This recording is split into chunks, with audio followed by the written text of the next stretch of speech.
Chapter 1. The Weight of a Brushstroke. Ethan Hargrove stood in front of the mirror, his hands trembling slightly as he examined his reflection. The familiar tangle of dark hair fell over his forehead, framing eyes that were often described as sunk into the shadows cast by perpetual sleepless nights. He threw on an old jacket, the fabric thin and frayed at the edges, much like his current state of mind. The canvas in his studio still taunted him, untouched and stark white, as if mocking the raw grief choking his creativity. The dense city air hung heavily over him as he stepped outside, a smothering blanket keeping him anchored in sorrow. He had always found solace in painting, pouring his emotions into each stroke that graced the canvas. But ever since his mother had passed just weeks ago, the world had become a void of color, each day resembling a sepia photograph, drained of life. The bustling streets of the city whirred to life around him, the sounds of horns blaring, people laughing, and the hiss of steam escaping the subway grates swirling around him like a cacophony of loss. He ambled toward the subway entrance, drawn by a magnetic pull that he couldn't quite explain. Perhaps it was the promise of anonymity in a crowd, or the hope that inspiration would strike from the strangers he might encounter. Ethan descended the stairs, the familiar scent of damp concrete and the faint musk of old metal greeting him. He wedged himself between commuters, each absorbed in their own worlds, their faces illuminated by the cold blue glow of their devices. He sought out his favorite spot, always on the edge of the yellow line, where he could observe and sketch. As the train rattled into the station, he found himself grasping his sketchbook tightly, as if it were the only thing tethering him to this reality. With a quick flick, he opened to a fresh page and began to draw, his hand moving autonomously, driven by an unspoken need to capture fleeting moments. It was in this trance of creation that he first spotted her. Lena Carter sat across from him, her bright floral dress contrasting sharply with the drab surroundings, as if she had stepped out of a different world. Her laughter rang out, a bright note slicing through the melancholy of the space. As she engaged with a friend beside her, her smile radiant against the drudgery of their daily commute. Something in her spirit piqued his interest, a flicker of resilience that resonated deeply within him. He couldn't help but capture her essence through his pencil, even if it meant creating an imperfect form of her joy, a brushstroke of beauty amid his personal abyss. As train jolted forward, Lena's laughter caught his pencil. He moved swiftly, sketching the way her hair danced around her shoulders, how her eyes shone brightly with unspoken stories.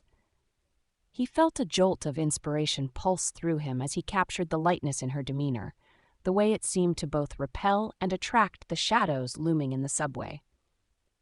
Hours melted away as he slipped in As days turned into weeks, Ethan's observance of Lena turned into a ritual. He found himself frequenting the same train line, always with his sketchbook in tow, waiting for her to brighten his travels with her infectious energy. There was an unarticulated bond forming between them, fueled by the silent exchange that danced around them each time their eyes met. Meanwhile, somewhere across the city, Isabel Ferris was lying on her couch, the afternoon light filtering through dusty blinds, casting stripes across the room. The laptop sat open beside her, a blank page bearing weightier grief than she could express in words. The loss of her husband had transformed her beloved stories into hollow echoes of laughter that once filled the air. It was a stark contrast to the symphony of clatter and chatter that enveloped her life as a novelist. The joyous chaos of creation had dissipated like smoke, leaving behind a void she didn't know how to fill. "Mom?"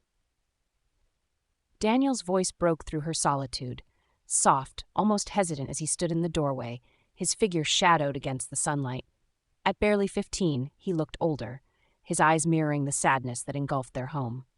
"Hey, baby," she managed, her voice more fragile than she intended. He stepped further inside, exploring the remnants of his father's presence that clung to the room photos lined the walls, moments framed in time, forever preserved despite the unrelenting march of life. A sigh escaped his lips, a sound that spoke volumes, threads of grief and confusion intertwining beneath the surface.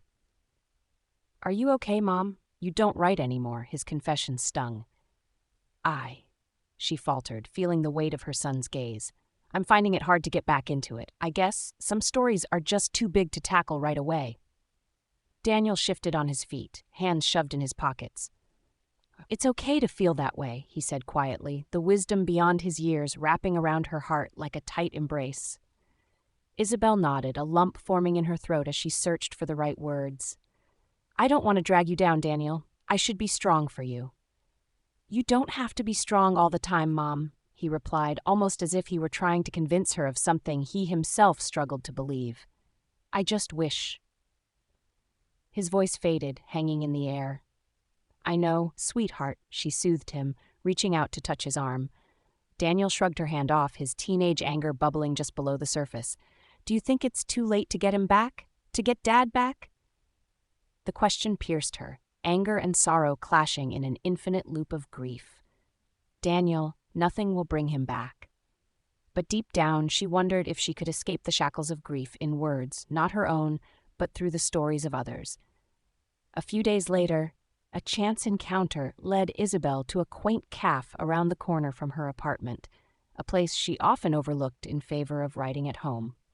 Clutching a cup of steaming tea, it was a fleeting moment, yet it bridged the gap between two souls bound by loss. Who knew that in a world defined by grief, a single brushstroke could evolve into a connection that might heal their wounds? As Isabel stood, holding the sketch, hope tugged at her heart, a brushstroke giving birth to stories waiting to be told.